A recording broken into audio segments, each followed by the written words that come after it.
This video is brought to you by Miniature Market. Thousands of board games, discounted prices, miniaturemarket.com. Hello my friends, the Game Boy Geek here. Today we're going all the way to Scotland because you and I, two of us only, are going to be going through a Scottish skirmish. Say that one 5 times fast. How many takes did this take? We're going to look at Schotten Totten here. This is an older game that's being reprinted by Yellow. 2 players, takes 20 minutes to play, and with all this new artwork. Let me show you, it originally came out Schotten Totten, and then it went to Battle Line from GMT Games. Let's take a look, I'll show you how it's played. I'll see you on the other side.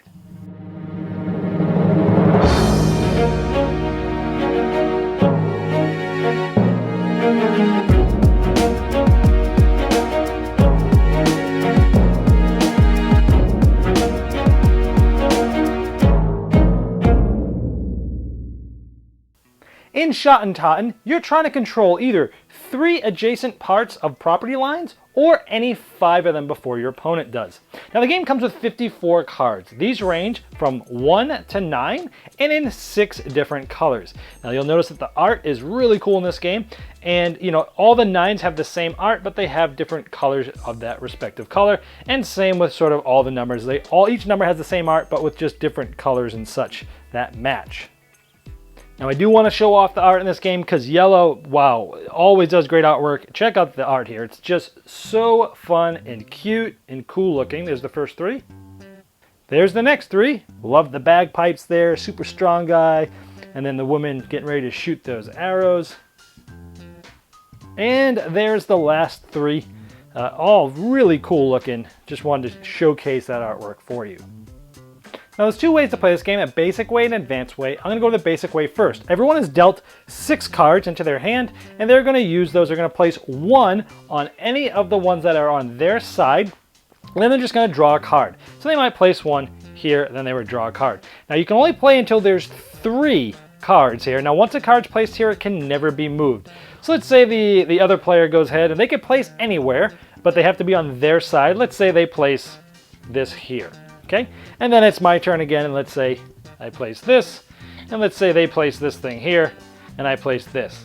Now, you can never place more than 3, but this will never resolve until there's either 3 cards on both sides, or you can prove with the cards that are on the board that they cannot beat you. So for that, let's check at what beats what. So the weakest 3 cards is basically nothing, it's just the sum of all 3. The next highest is a run, 2, 3, 4, they could be any colors. The next one is all 3 of the same color.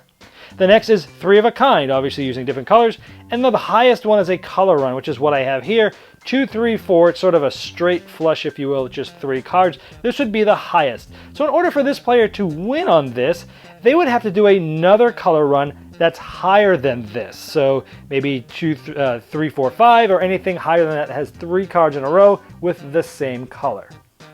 Now as the game goes on, people can see that you're probably going to win, and they'll try not to place cards here because they don't want to just give you this. So what happens is cards start going over everywhere, but eventually they'll place a 3rd card, then this would resolve, this player would win this one, this would just go on this side of these cards a little bit, and that shows you that you have one. Again, if you have any 3 in a row on your side, you win, or any 5 of them total, you win. Let's take a look at an example of one that gets resolved before 3 cards are played on each side.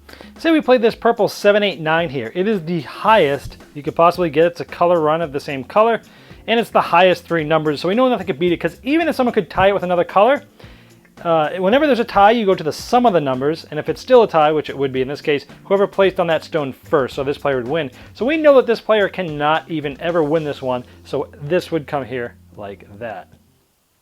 Now in the advanced game, these are the cards you've been using so far, and they have this back. Well, now there's another deck of cards that you can use. They're called tactic cards. At the beginning of the game, instead of getting 6 cards, and throughout the game having 6 cards, you'll now have 7 cards.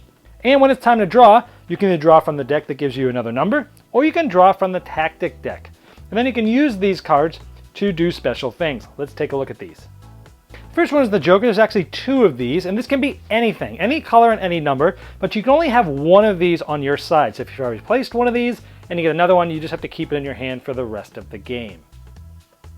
This is the Spy. You get to choose what color it is, but it's a 7. The shield bearer allows you to be a 1, 2, or 3, and you get to decide what color it is.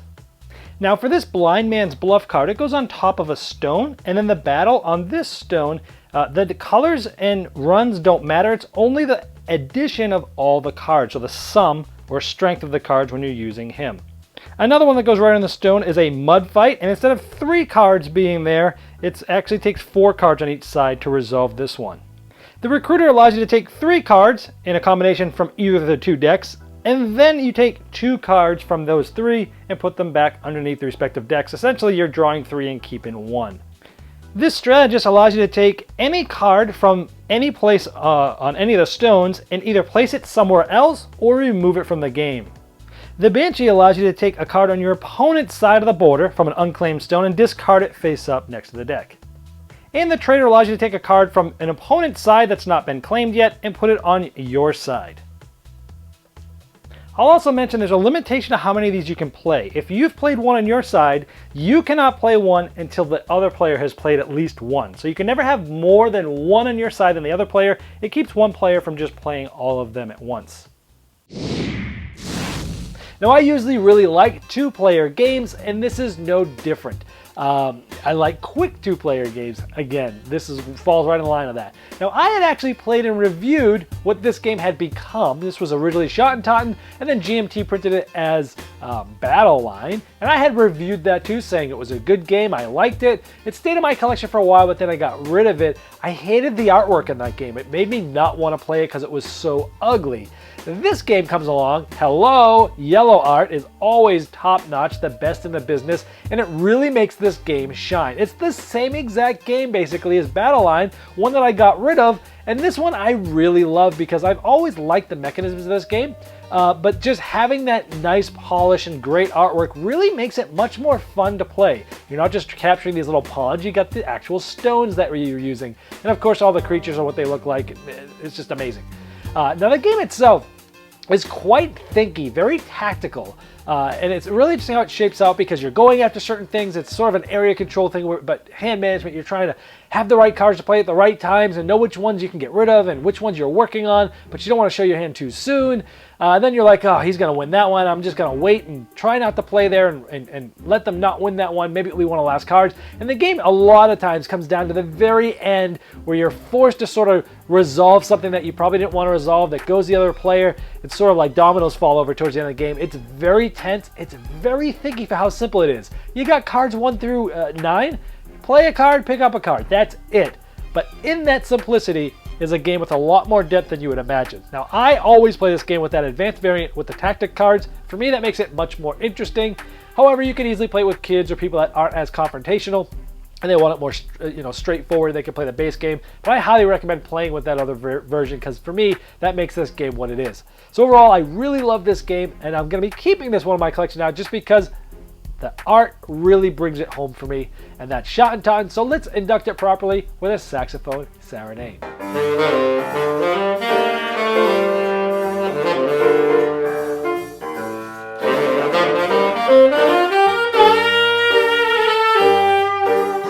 This video was sponsored by Miniature Market's Review Corner. The Review Corner features podcasts, video, and written game reviews by gamers for gamers. Miniature Market, the online gaming superstore. Thousands of board games, discounted prices. Check them out at miniaturemarket.com.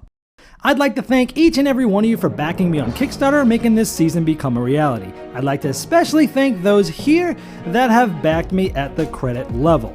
Now, these video reviews are also available by audio on our podcast. It's the intros and the final thoughts on GameBoyGeek.com. Click podcast.